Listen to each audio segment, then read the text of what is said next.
Assalamualaikum warahmatullahi wabarakatuh. Kembali lagi bersama saya Januar di acara IKN Insight. Program IKN Insight ini sendiri bakal membuka wawasan kita terkait dengan proses pembangunan IKN Nusantara yang saat ini telah berjalan. Program ini merupakan kerjasama antara Tribun Kaltim dengan Ikatan Arsitek Indonesia atau IAI Kalimantan Timur, serta didukung oleh Daikin, Dexon, Good Sense, Indogras Granite, Modern Style, serta Propan. Cari cat, cari Propan. Tribuners, pembangunan IKN yang konsepnya serba futuristik selalu memunculkan kritik dan tentang keberlanjutan kearifan lokal dan kelestarian budaya setempat. Terdapat banyak kontras antara konsep dan ide yang mewujudkan arsitektur tradisional dan arsitektur kontemporer. Apa sajakah kemudian aspek-aspek arsitektur tradisional di Kalimantan Timur sebagai tuan rumah dari IKN? Bagaimana kemudian pembangunan dari IKN dapat belajar dari kearifan lokal yang terkantung dalam arsitektur tradisionalnya? IKN Insight kali ini akan membahasnya bersama tamu istimewa kita, Bang, saya panggil Bang aja Bang ya. Siap. Bang Faizal Baharudin. Beliau adalah seorang arsitek sekaligus dosen ya Bang ya. Iya. Siap. Salam. Bang, sehat Bang? Apa kabarnya hari ini? Alhamdulillah. Bang Faisal ini jauh-jauh datang dari Samarinda untuk membuka wawasan kita terkait dengan pembangunan IKN dan bagaimana mewujudkan IKN yang juga tidak mengesampingkan kearifan lokal gitu Bang ya. Siap. Tuh. Bang, tapi sebelum itu saya mau bertanya dulu di pertanyaan saya ke pertama gitu Bang. Seperti apa sih sebenarnya arsitektur asli Kaltim tersebut gitu Bang? Oh gitu. Jadi sudah mulai nih ceritanya. Sudah mulai. Siap. Terima kasih Bang Januar. Pertama-tama mungkin saya terima kasih kali ya diundang untuk sebenarnya bukan membuka wawasan, membagi informasi terlalu tinggi kali kalau saya ikut membuka. Tapi kan juga menciptakan wawasan bagi masyarakat gitu ya. Betul, insya Allah. Jadi mudah-mudahan apa yang kita lakukan ini bisa memberikan sesuatu hal yang positif lah. Tidak hanya ke IKN, bagi masyarakat di sekitar IKN khususnya. Tadi kalau tidak salah tadi pertanyaannya bahwa sebelum kita berbicara bagaimana pengaruh arsitektur tradisional terhadap beranda ibu kota negara, tadi pertanyaan Bang Januar terkait apa sih arsitektur tradisional Kaltim itu. Betul. Jadi memang itu menjadi diskusi panjang kita dari teman-teman IAI dari awal berdirinya IAI sampai sekarang. Seperti apa sih wajah arsitektur Kaltim itu? Karena tidak serta-merta bisa didefinisikan secara pas. Contoh kalau kita bicara arsitektur modern, beginilah bentuknya, begini. Nah, arsitektur Kaltim itu seperti apa? Nah, mungkin sebelum sampai ke situ, kita tarik sejarah ke belakang dulu, budaya setempat. Jadi, kalau kita berbicara arsitektur tradisional, jadi definisi arsitektur tradisional dulu itu adalah sesuatu desain yang dibangun turun-temurun. Nah, jika ada desain arsitektur tradisional yang tidak dibangun turun-temurun, tapi bentuknya arsitektur tradisional, itu belum tentu disebut arsitektur tradisional. Contoh, kalau kita membuat rumah, tapi yang membuat itu berdasarkan tata cara nenek tradisional moyang, itu baru disebut arsitektur tradisional. Atau di dalam dunia arsitektur kita sebut tektonika. Tektonika itu tata cara bagaimana membangun. Nah, kalau berbicara arsitektur Kaltim, saya membagi dua bentuk. Jadi arsitektur istana sama arsitektur hunian. Nah, di Kaltim ini arsitektur istana itu ada 4 istana besar. Pertama yang di utara itu ada di wilayah Kabupaten Berau. Kalau Bulungan waktu memang masih di bagian dari Kaltim masuk, tapi kalau sekarang kita bicara Kaltim. Berarti kita skup Kaltim saya dulu. Nah, di Kaltim itu kan di Berau itu ada 2 istana. Sambaliung dan Kerajaan Sambaliung sama Gunung Tabur. Itu wilayah utara. Nah, wilayah tengah yang paling besar wilayahnya itu adalah Kerajaan Kutai Kartanegara dengan istananya. Kemudian yang di wilayah paling bawah utara itu selatan itu Istana Sadurangas Pasir. Nah, sedikit banyaknya 4 istana itu sangat mempengaruhi dari aspek bentuk maupun non bentuk. Nah, kalau kita bicara bentuk dalam istilah arsitektur itu namanya tangible. Jadi ornamen, bentuk jendela, bentuk atap itu tangible-nya. Nah, yang paling penting di dalam dunia arsitektur itu ada namanya intangible yang tidak kelihatan bentuknya. Nanti kita panjang diskusi di belakang. Kemudian ada juga yang disebut namanya arsitektur hunian. Nah, hunian ini yang kita tahu di Kalimantan Timur khususnya, tapi secara garis besar di Kalimantan itu ada rumah lamin. Arsitektur Dayak. Kalau di Pasir itu disebut juga rumah low. Di Pasir ada rumah ada namanya low. Kalau di Berau tuh rumah Banua. Hmm. Kalau di Kutai itu ada macam-macam, ada gajah menyusu, ada bentuk memanjang dan sebagainya, nanti saya sampaikan. Banyak juga sekali Anjum ya, Banyak bentuk sekali. model-modelnya. Betul. Kalau kita tarik ke belakang dulu seperti itu. Nah, sekarang bentuk apa yang kita mau tarik dari sekian itu? Nah, itu menjadi pertanyaan lebih lanjut. Seperti itu. Nah, Silakan Bang Jal. kemudian ya kalau dengan banyaknya model-model arsitektur, kalau kita berkaca dari sejarah gitu ya. Nah kemudian kalau bisa dikatakan arsitektur Kaltim itu seperti apa gitu ya kan? Kalau kita menyatukan dari banyaknya istana aja ada 4 ya kan, terus hunian juga banyak gitu. Nah, Betul. Nah, sekarang kita berbicara arsitektur istana dulu.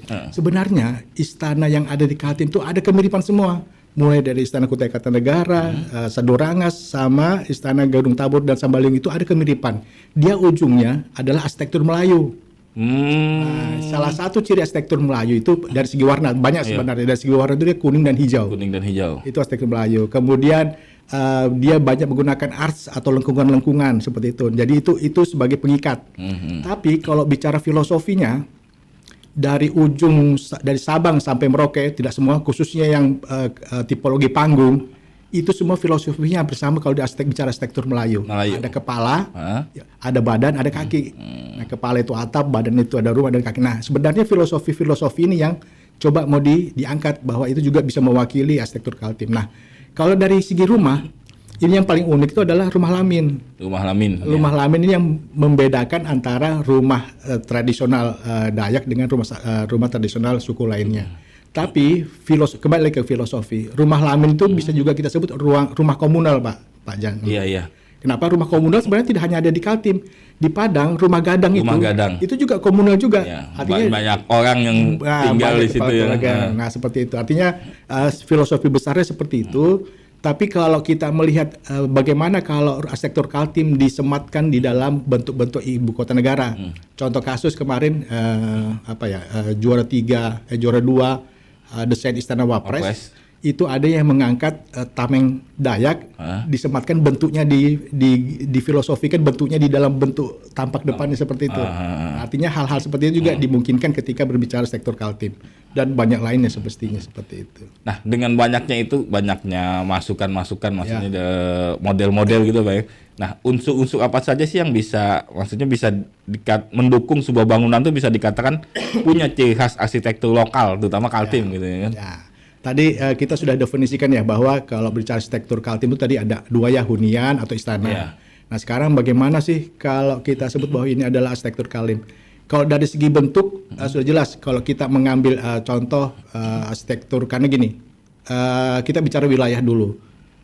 Ibu kota negara kan berada di wilayah antara 2 Kutai Kartanegara dengan Penajam Pasir Utara. Sehingga sedikit banyaknya akan mempengaruhi budaya Kutai maupun Pasir. Nah, Kutai dan Pasir kalau dari segi aspek gedung istananya sudah ada kemiripan dia. Hampir mirip juga, bahwa pertama dia banyak menggunakan lengkungan. Kemudian unsur-unsur warna hijau, kuning dan hijau dan sebagainya seperti itu. Tapi kalau menurut saya pribadi, sebenarnya yang perlu diangkat itu adalah kearifan lokal non bentuknya. Seperti apa tuh, Bang? Nah, contoh. Sebenarnya kita di zaman dahulu itu sudah banyak sebenarnya teori-teori, bukan teori sih, yang diterapkan, yang digunakan oleh teori Eropa. Contoh, hampir semua bangunan istana yang ada di Kaltim itu menghadap ke sungai. Hampir semuanya? Bukan semuanya, malah semuanya. Semua yang menghadap sungai. Karena memang lalu lintas transportasi utama gitu ya kan? Utama itu. Kemudian beberapa rumah tradisional kita, itu dia kalau tradisional di provinsi lain, dia mengambil arah itu utara selatan menghadapnya. Tapi kalau kita tidak hanya utara selatan, hilir hulu hilir. Artinya tetap mengacu pada sungai sebenarnya. Nah, di tahun 90-an 2000-an itu di Eropa ada rame-rame orang berbicara teori tentang waterfront city. Ya, waterfront city. Bagaimana juga waterfront city? Nah, sebenarnya kita dari dulu sudah waterfront city, kan menghadap sungai semua. Iya. Cuma ketika makin waktu berjalan kita membelakangi sungai. Ya. Nah, sebenarnya cuma kita keduluanan istilah kali ya. Padahal kita sudah duluan sebenarnya. Nah, tahu enggak kenapa sebabnya kita membelakangi sungai? Itu terjadi ketika munculnya revolusi industri, orang berlomba-lomba menuju pusat kota sehingga membangun secara tidak teratur lagi. Itu. Artinya tidak memperhatikan bahwa sebenarnya kita punya kearifan lokal gitu ya. Betul, kan di betul. sungai ya. Saat itu sungai. Kemudian sekarang sudah banyak pemerintah kabupaten kota, tidak hanya di Kaltim, ada istilah ketika hujan jatuh di suatu kawasan, contoh di gedung ini ya, itu harus run off. Air itu jangan sampai keluar ke jalan supaya tidak limpasan air hujan itu tidak bertambah di sisi luar, tetap harus ditampung di dalam. Nah, prinsip rumah panggung itu sebenarnya seperti itu. Air hujan itu tidak akan keluar, dia masuk lagi ke dalam bawah Tanahnya itu ya, dan diserap tanah. Betul diserap. sekali. Sebenarnya nenek moyang kita sudah mengajarkan tentang konsep arsitektur yang adiluhung juga sebenarnya Bang. Betul sekali. Cuma kita keduanan istilah lah. Waterfront City, Green Building, padahal sebenarnya sudah dari dahulu seperti itu. Nah, selain itu Bang, maksudnya menghadap ke sungai gitu kan. Ya. Nah, keunikan lain dari arsitektur di Kaltim ini apa sih Bang? Terutama bicara lokal ya, lokal, arsitektur lagi. Keunikannya tuh apa gitu Bang? Kebetulan saya lagi membuat sebuah penelitian khususnya terkait rumah lamin. Dan sebenarnya tidak hanya rumah lamin, ketika termasuk juga rumah kutai, rumah lainnya. Sebenarnya tadi itu ada kearifan lokal itu ketika mereka membangun itu tidak langsung bangun, ada proses dari awal. Pertama berdoa ketika dia mulai menancapkan titiknya itu ada ritual khusus gitu. Cuma memang kalau kita bicara ritual sekarang dianggap kayak musyrik. Padahal sebenarnya kan ritual itu kan doa. Nah, sebenarnya hal itu yang jangan sampai hilang dari kita sebenarnya. Kemudian ada yang saya temukan hasil penelitian saya itu di rumah lamin itu ada istilahnya zona komunal. Kalau di dalam dunia arsitektur, teori pembagian zona di sebuah area itu kan ada namanya area private. Nah, contoh ruangan itu private kali, artinya hanya orang-orang tertentu yang bisa masuk. Ada namanya area semi private atau semi public, ini mungkin semi private, dan area public. Area public itu di lobby ya. Lobby atau ruang rapat atau gimana gitu. Hasil penelitian saya khusus di ruang komunal ada namanya zona komunal.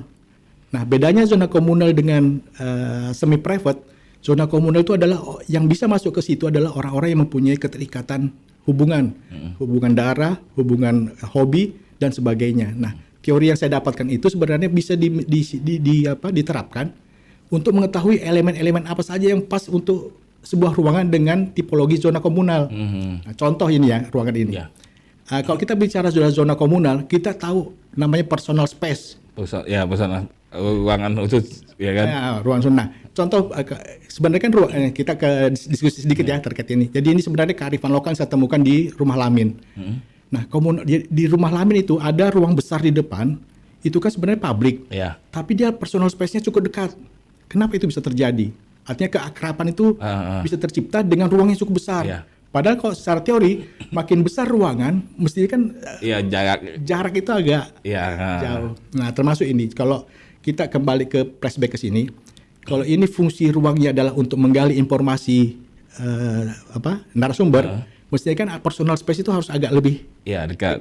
Itu sebenarnya bisa membongkar lebih jauh detail seperti itu. Jadi kembali ke pertanyaan itu, apa sih keunikan kearifan lokal daripada arsitektur tradisional? Kalau yang salah satu yang saya temukan itu adalah saya menemukan bahwa ada teori yang baru saya temukan terkait sebenarnya ruang itu adalah tidak hanya ruang publik tapi bisa berfungsi sebagai ruang komunal tadi.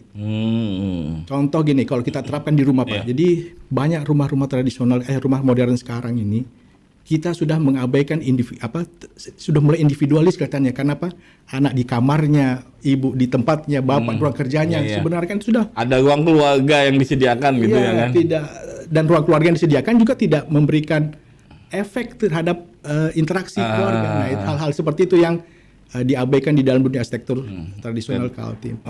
Artinya kok dari dahulu sebenarnya masyarakat lokal, masyarakat Indonesia gitu sudah budaya berkumpul gitu ya kan. Jadi segala sesuatu dibicarakan di ruang komunal seperti itu gitu Bang. Betul sekali.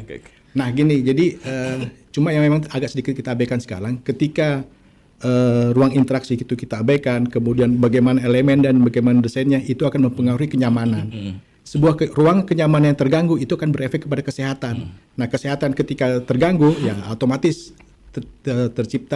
ketidakbahagiaan dalam sebuah ruangan.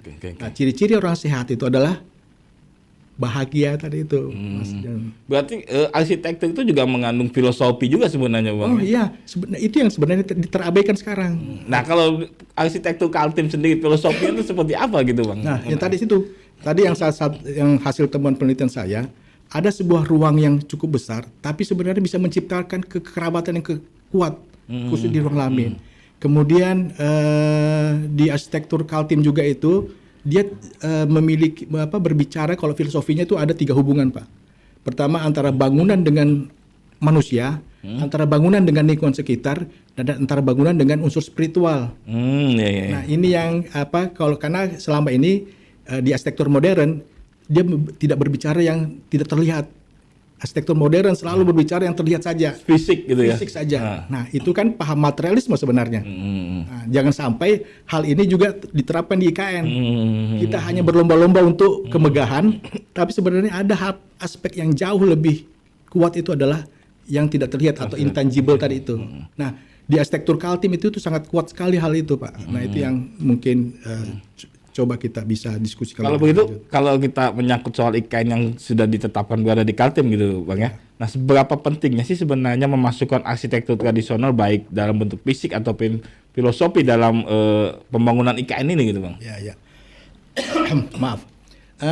Kembali kami sampaikan bahwa Pak Mas Jan, bahwa arsitektur itu kita bicara arsitektur tangible yang terlihat maupun arsitektur intangible yang tidak terlihat. Nah, tangible itu terkait masalah keseni, ornamen, desain, tapak depan dan sebagainya. Sedangkan intangible-nya itu bahwa kita juga harus memperhatikan aspek bagaimana bangunan dengan lingkungan. Ya. Tadi ada filosofi kepala, badan, kaki, kemudian ada filosofi panggung, ada filosofi waterfront city. Nah, itu dari aspek yang lebih detail terhadap manusia. Nah, sebenarnya setiap ruang di gedung-gedung di IKN itu harus ada ruang-ruang interaksi yang sifatnya komunal tadi. Nah, sifat komunal tadi itu adalah sebuah cara bagaimana contoh di Istana Presiden, dia harus mempunyai ruang interaksi untuk bisa berhubungan antara presiden dengan masyarakat. Jadi harus diciptakan ada ruang-ruang itu, ruang interaksi, bukan ruang untuk mendemo ya. Tapi ada. Kalau zaman Romawi mungkin ada di balkon gitu melihat masyarakat seperti itu apa gimana, Bang? Ya, itu salah satu. Nah, jadi kalau di zaman kerajaan seperti itu ya. Jadi raja itu ada di atas balkon, terus masyarakat di bawah. Nah, mungkin hal-hal itu yang harus diciptakan, cuma dengan bentuk dan filosofi yang berbeda. Kalau zaman dahulu kan balkon itu kan kasta berbeda ya, atas dan bawah. Nah, ini hal itu yang mungkin harus menurut saya disediakan. Artinya menciptakan sebuah ruangan supaya antara pemimpin dengan yang dipimpin itu tanpa sekat gitu. Betul, itu salah satu filosofi dari arsitektur Kaltim seperti itu. Berarti cukup urgent juga, maksudnya penting banget gitu ya memasukkan unsur-unsur kearifan lokal itu dalam pembangunan IKN itu, Bang. Betul sekali, dan itu yang saya lihat selama ini jarang dibicarakan, Mas Jan. Yang banyak dibicarakan itu selalu bicara materialismenya, bicara fisiknya. Tapi di non fisiknya, intangible-nya itu yang agak terabaikan. Termasuk teman-teman di IAI Kaltim ketika mendesain itu lebih banyak bentuk materialis, bentuk fisiknya. Iya. Cuma gincu-gincu gitu terus. Tapi jiwanya enggak dibangun. Dan sebenarnya kalau berbicara psikologi arsitektur, sebenarnya ruang itu bisa memperbaiki perilaku seseorang. Dan seperti apa misalnya nih? Contoh, mohon maaf, kalau kita di Islam ya, kalau kita itu kan harus masuk ke WC itu kan kaki kiri. Iya. Buka posisi engsel itu mempengaruhi kaki kanan atau kaki kiri yang masuk. Oh betul, secara tidak sadar gitu ya. Sadar. Nah, si arsitek sebenarnya bisa mempengaruhi perilaku seseorang dari aspek itu. Itu salah satu contoh, banyak contoh-contoh lain. Betul itu. Oke, Bang.